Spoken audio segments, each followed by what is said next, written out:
Isang araw, punta ko doon sa puntod ng libing ng tatay pati nanay ko. Noong una nakita ko yung mga bata na nagka-green na skirt, mga babae, basang-basa, ulan eh.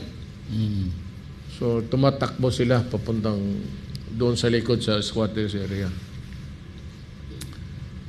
Sabi ko, saan kayo nag-aaral? Sabi na sa City High. From City High hanggang doon sa Wireless Cemetery, doon sa yung Roman Catholic Church na cemetery. Doon yung tatay ko. Wala pa naman yung itong mga memorial park noon.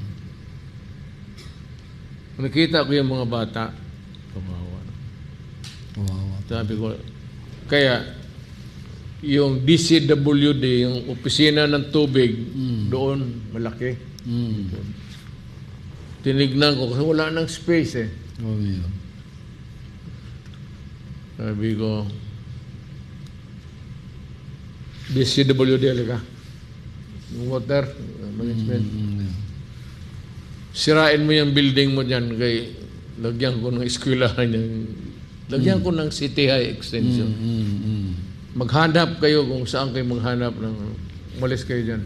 Total may pera man ang gobyerno. Sabi ko, umalis kayo. Pinasira ko talaga. Sabi ko, kung hindi, sisirain ko yan. Mayor ako eh. So, malakas ang loob ko. At saka, yung mayor ako, yung anong dapat sa tao, talagang gano'n. Everybody knows that. Sabi nila tapag-tapangan. Hindi yan tapag-tapangan. Prinsipyo yan. That's why they listen to you. Sabi ko na, sirain ninyo, kung hindi, sisirain ko kayo. Kasi lagyan ko ng eskwelahan yan. Para sa bata. Bahala na kung saan kayo maglipat. Maghanap kayo, mag-squat kayo kung wala kayong mahanap dyan. Kung biro mo ang bata ng 2 kilo, 3 kilometro maglakad tapos basang-basa. Ngayon, sa likod dyang cemetery, may high school dyan. Good. That's why the people here loves you and they listen to you because it is always for the welfare and the good of our citizens here, Mayor. And that has been your legacy for all of these years, even when you became president.